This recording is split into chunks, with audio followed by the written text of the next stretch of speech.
is The Pastor's Heart and Dominic Steele, and today we are talking Indigenous Australians and the Christian Gospel with Michael Duckett. This coming Sunday is Aboriginal Sunday. That's the Sunday before Australia Day, the 26th of January. We'll talk about that, but especially we're talking the progress of the Gospel among the Indigenous in Sydney, but also across Australia.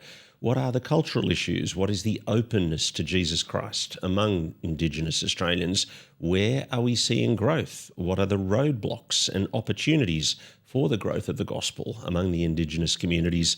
How much does it have to do with the soil, and how much does it have to do with things that we can change? Michael Duckett is our guest.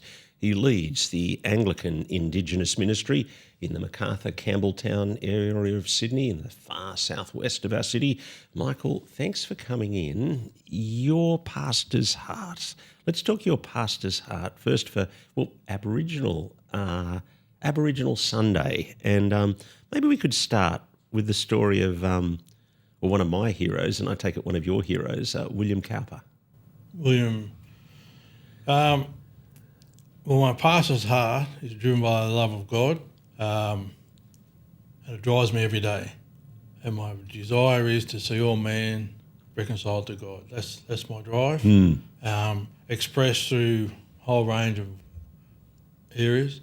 But for those who have gone before, like you said, old Uncle William, I recognise that God has been working in this country before colonisation, and then through great men and women over generations and generations, and I bear the fruits of that today. Because old Uncle, he wasn't allowed to go in shops, he had a poor treatment, but he still stood up for the love of God, to share the good news of Jesus in a hard time where he wasn't really valued or accepted a lot, but he still loved to bless and serve all people.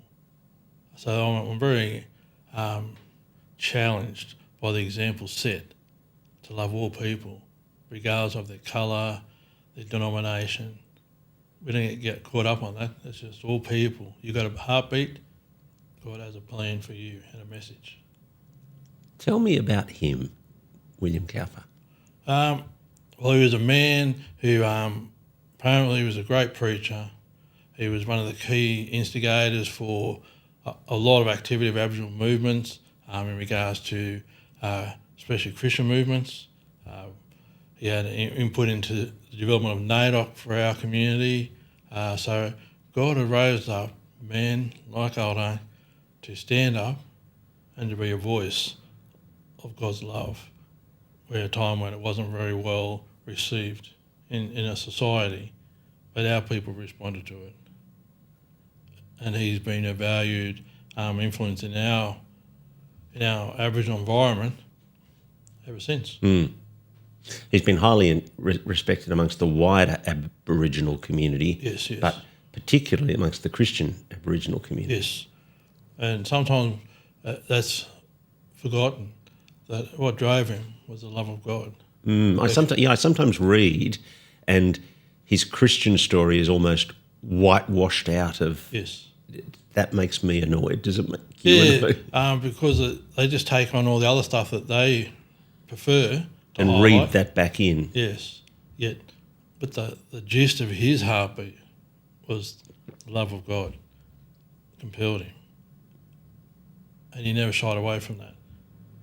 But later accounts will sometimes disregard his heartbeat and just look at what he was able to achieve and what he did, but not about the heartbeat that drove him to do those things. Just take me into that heart. Well, I'm always humbled when I think of an old uncle who had limitations where he could go publicly. He was restricted. He couldn't stay in motels, hotels, because they wouldn't allow Aboriginal people to sleep in such places. So he was at the gist of experiencing racism, segregation. That was his life. Yet God opened doors for him to go over those boundaries. And I can only say it was God who did that. And he had an amazing influence because God chose this man to be his vessel, to walk across lines that Aboriginal people could not walk past. That amazes me, that God opened those doors so that he would have an impact, not just in the Aboriginal community, but throughout all communities. And he was the one who originally got people thinking about this Aborigines Sunday. Yes. I mean, it then kind of died off and has been resurrected more recently. Yes.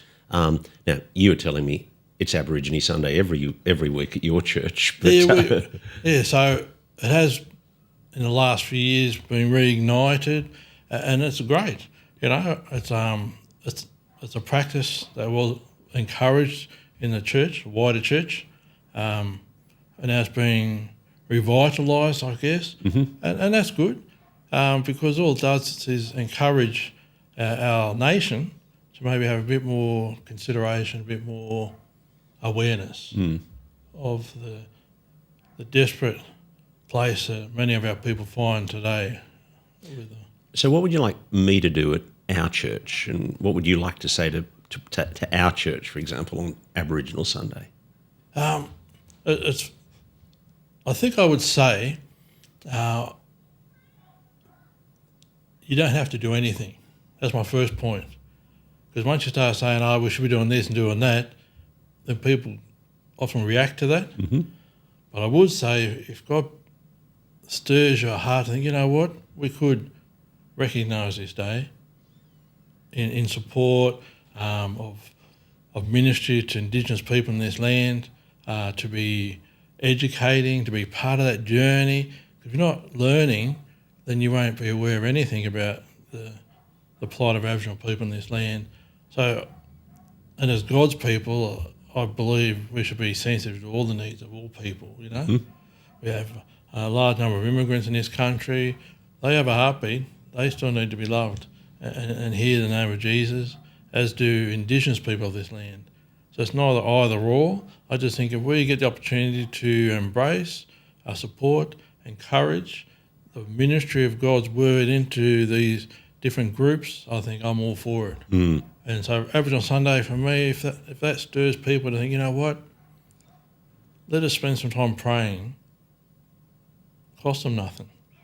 Spend some time praying, sharing information about the situation of Aboriginal people at this time. The people go, wow, let's be specifically praying about these things, the need of ministry amongst Aboriginal people throughout this country, ministry here in Sydney, one of the largest populations in Australia, so that God may hear the prayers of his people and respond accordingly as he feels fit. So what is the state of play of the ministry of Jesus amongst Indigenous people in Sydney at the moment? Sydney is a melting pot of everybody. It's such a diverse cultural melting pot. And as I said, Sydney's got the highest population of Aboriginal people in this country, and from all over Australia, which then can bring conflicts, because it's not natural to have all tribes of all people living in the one place and squashed together as the fruits of the stolen generation, putting out people on missions, reserves. That's not natural, which then causes a conflict often because of the different lands, different tribes, different languages, different protocols. So here in Sydney, we've got such So I kind of float above, or I didn't even notice any of that, but you're deeply aware of it. Oh, yes, because we're tribal people, and we know where we come from generally, and our lands. We know our ties to our land, where we come from, and when you're living on a different land, it changes the whole perspective of how you relate to your neighbour from a different land. So how does it work for you? Because there's ties to the North Coast, Wollongong, and there in the southwest. Do you know, how do you fit in? Do you know? Yeah, so I fit in I walk with respect on all land I go on. So my land's up the North Coast of New South Wales. So I'm a foreigner here. It's not my traditional lands. I have no, if I can say, rights and rights means obligations to care for the, traditional ties, traditional responsibilities. So I walk on this land here with respect for those who are custodians of this land. When I gather with other Aboriginal people, I'm always mindful. I'll share where I come from because that's a greeting. So I'm a Dunghutti man. That's a standard connection with somebody else. So when they tell me their tribe, then I get a connection of, okay, how do I relate to this person according to where they come from, out of respect. And then when I get the opportunity to share, I'll share wholeheartedly what God has put on my heart. But I always start off with respect, recognition of the land. Sometimes we'll have acknowledgements of country, welcome to countries where the traditional people say you are welcome to come onto this land, you are welcome to talk, to share. So if I go to different lands, I always seek permission, to sort of go into there, to seek permission before I talk. Do you send an email or something like that? I ring up whoever's local there, or I'll see them. It's just out of respect, especially the old people. I always try to connect with them. As you talk about these different tribes, has the gospel penetrated those different tribes differently? Oh yeah, look, definitely, because the core message of Jesus' death and resurrection, it never changes, but how it's shared. Sorry, I wasn't meaning about how the presentation of the gospel is. I was really thinking about, could you say among this tribe we've seen, 30% of people become Christian, whereas among this tribe we've only seen 2% of people come to Christ? I don't think it's ever been sort of calculated or assessed, because the spread of the gospel in our community is like water. It impacts wherever it goes, and you'll see poolings of it, but you can't measure it. So it's really difficult to. But over time, throughout all of our different communities in Australia, I've seen the hand of God expressed to many communities, and some opened arms to it, others were more resistant. And that's why ministry in Indigenous circles is a challenge. But if it's driven by a heart of love, of grace, compassion, I've always seen that as being not always received, but always appreciated. Does that make sense? Yes. Because we're spiritual people, we're very mindful not to disrespect. So regardless of denomination, regardless of religion, my people are generally very respectful. So, you've just made a generalisation about spiritual people, and you probably make a generalisation about white Australia at the moment. It's quite a secular people. Yes. What other generalisations could you make that, maybe not being true in every specific case, about the Indigenous community of Australia, in terms of openness, closeness to the gospel, in terms of, just how Indigenous people think differently to white Australians? Oh, yes. So this is from my perspective. I know that the large majority of Indigenous people in this land, they will always share whatever they have. Generally, it's just you turn up in different communities, what they have, they will openly share. A more communal mindset. Very much so. Yeah. What's yours is mine, and that's a traditional mindset of caring for your neighbour, showing respect, and also never having more than you need. So when you're hunting and you're getting a few kangaroos, you make sure you only get enough to feed who's there. That's a mindset of the old people, but it still continues that, you can have nothing, and I know many Aboriginal people give what little they have to somebody else. If they've got their last $20 in their pocket, many of them will just say, you need it more than me, take it. Now, if you were coaching me on how to have a gospel conversation with just an Indigenous guy that I meet down the street, how would you encourage me to think differently about that gospel conversation to if I was talking to a white fella? the key to communication for Indigenous people is it's relationship. It's relational driven. It's not information driven. Now that's the key difference, I think. Too often I'll see in the Western world they're so driven by download about Jesus. And I'm not sure, for my people, they want to know about the relationship they can have with Jesus, not just a download of information. So you can tell them all about the great things Jesus has done, and that's great. But if you're going to talk about a relationship, my people want to know, well, how does Jesus relate to me? How does our relationship with Jesus change my life? That's what really matters. It's not the information of what he has done, it's what he will do in your life. How does he want to relate to you today? He wants to bring hope and peace to your life. He wants to bring salvation into your life, not a theological explanation of...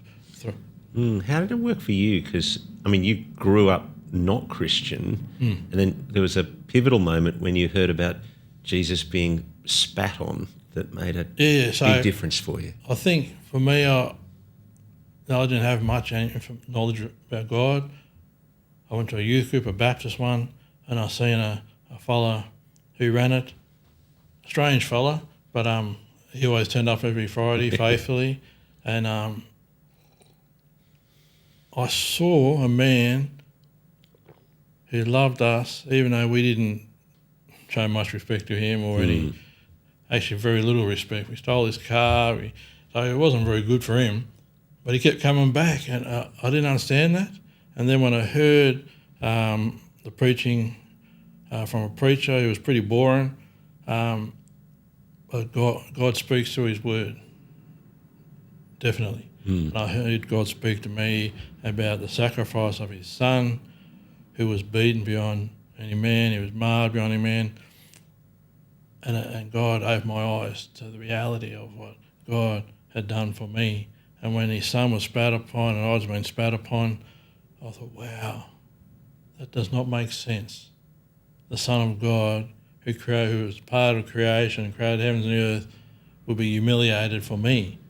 And that, from that point on, I said, if he can be spat upon for me, I'll serve him the rest of my life. And I haven't turned back since, because I had an encounter with a living God who revealed to me his love, and I've never turned back. And what was it? It was a relationship. He said, I love you so much, I want you to come in a relationship with me. And that's what I seek to share with all people, that God's love wasn't just a word, it was an action through his son, and that he wants all men to come unto him so that they can walk with him, they can have a relationship with him. And that's what really matters for a lot of my people, that God isn't just a white man's God, it's actually the God of all people. He says, I love you so much. I demonstrate it through my son so that you may be brought back into relationship through the love, the forgiveness of our sins, through Christ dying on the cross. It's sort of simple, but what it drives is driven by a heart of love. And that's what resonates with all people groups throughout the world. You come with a heartbeat that says, I just come to share the love of God. People see that, and they'll hear that before they hear your words. They'll sense that you have a love. Now, we've got 4 or 5 intentionally Indigenous congregations in Sydney. So let's just go through them and talk about what's going on at those different churches. So let's start with your one at Macarthur. Oh, so we've been going on now, I've been there, it's my 17th year.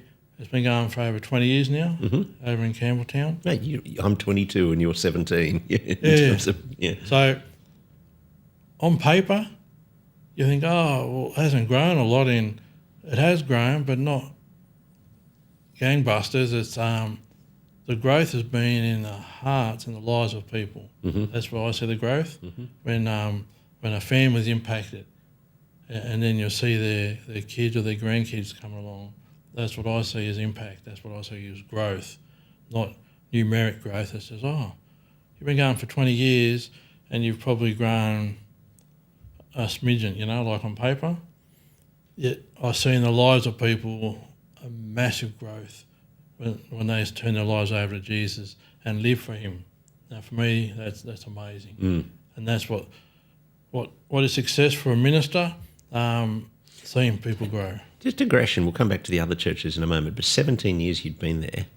What was your journey from that moment of hearing the sermon where Jesus was spat on to beginning in Christian ministry? How did you see, what were you doing before Christian ministry? Because you were 18, 20, something like that? Yes, I was nearly finished my apprenticeship as a boiler maker, so I'm a tradie. My father raised me that way. You always get a trade, son, before you...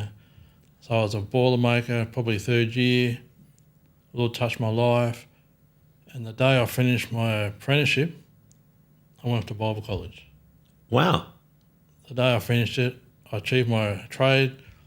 And I said to my dad, I'm going off to study the Bible. And he thought I was cracked. He goes, what's wrong with you? I said, no, well, God's got this plan for me, Dad, and I'm going to go. So I signed up and went straight into Bible college straight away at Bimberdeen at Cootamundra, Aboriginal College. And that's when I started my ministry training to learn about the Bible, because I didn't know much about the Bible. Yep. So I learned through Sunday school. I taught some Sunday school. Yep. That was my Bible college training. And then full-time ministry after that? Oh, yep. So I went to Bimberdeen, and then I went to Emmaus Bible College. Taylor Bible College in Newcastle. Did 3 years there because that was a non-denominational college. Great trade in the bush, so it suited me. Yep. And then I went off to Emmaus Bible College, which is Brethren Bible College. And Mate, you are eclectic. So I did a year there and got my degree with them. I got married, went to the Kimberleys for a year, did some pastoral work at La Perouse. So I've just had a bit of a variety, and then come back from the Kimberleys, and then I spent probably close to 10 years in Department of Community Services working with children who've been through horrific experiences through care, and so I spent 10 years with them while still preaching around, because it's hard to get a full-time ministry for an Aboriginal person. There's not much avenues. And then I started linking up with the Anglicans, and lo and behold, I ended up working with them and signing up in 2008. And I've been there ever since with the Sydney Diocese. How does ministry strategy to an Indigenous people group, what does it look like, and how is it different to what I might be doing in a more generalist ministry? Well, my view, and it's all preaching Christ, but yes. But what do you actually do that's different, and how do you think about it that's different? Well, I think the key difference is often, let me say, mainstream churches are program driven, and they have the ability to run their programs. They have the people to help assist in those programs, and they invite community to them, or they'll have a program out. Where in Aboriginal ministries, we're people driven. So we're responding to the needs of our community and bringing God into that need. And when there's a crisis, we're right there with them, bringing God into right where people are hurting. So we're not driven by programs. If you ask me to have a 12-month plan, I don't. And I see fellas who've got 5-year plans, I'm just, wow, that's amazing. My plan is just to be walking with my people, so I'm aware of what's happening in our community, so that I can respond with the message of God right there where it's needed. So the bulk of my ministry is actually out in the community, and most of the people in our churches is very similar.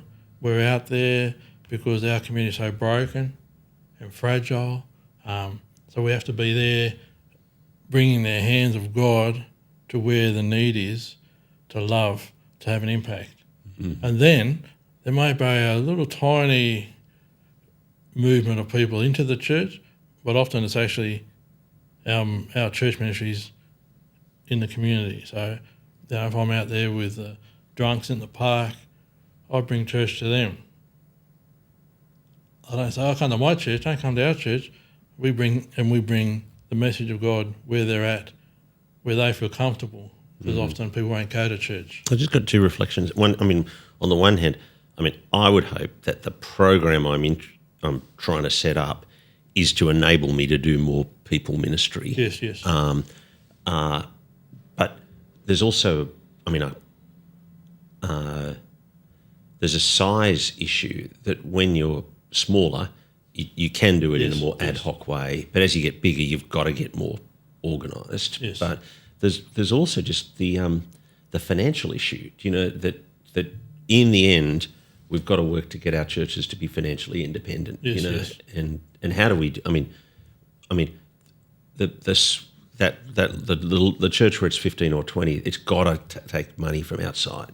Correct. Yeah, but there's a fragility that you're talking about that necessitates that at the moment. The fragility of the people. Yeah. Yes. And you're exactly right. When we have a people group that's the most discarded group in this country and decimated by policies past of children, land, everything's been removed. And so there's going to need to be more TLC, and therefore it's going to be more labour intensive. Yes. Yeah. So the biggest key for our ministries is having a relationship with our community, which is costly. Yeah. It's time cost. There's heart cost, and when it comes to financial, we just go live day in, day out, as our community does, trying to bring God into a space where they're so disenfranchised, a lot of our community, where they can find the riches of God. Because you can't buy that. That's a free gift from God through grace, and that's what changes lives. And the biggest key for an Aboriginal ministry is having a relationship, knowing the name of their dog, knowing the names of their kids and their grandkids. So when we get invested in our community, we get to know the generations of their families. We get to know their grandparents, their tribal lines. So we just don't know their address. We know them. We know their families. We know their grandkids. And when I go down the street, I can tell the song lines of all the different families I run into, because that means I'm invested into their song lines. And I want to bring God into their, not just traditional song lines that have led them to where they are now. So God becomes a part of their future songline. So it's hard work. It's a personal investment, but it's driven by relationship. If I can't have a relationship with somebody, why would I share the love of God to them and the message of Jesus if I don't actually know them? Otherwise, you give them a flyer and say good luck. Yeah. We are out of time. Thank you so much for coming in. Michael Duckett has been my guest. He leads the Christian ministry at Macarthur Anglican Indigenous Church, and he's been our guest on the Pastor's Hearth this week. Of course, it's Aboriginal Sunday across Australia this Sunday. My name's Dominic Steele. We'll look forward to your company next Tuesday afternoon.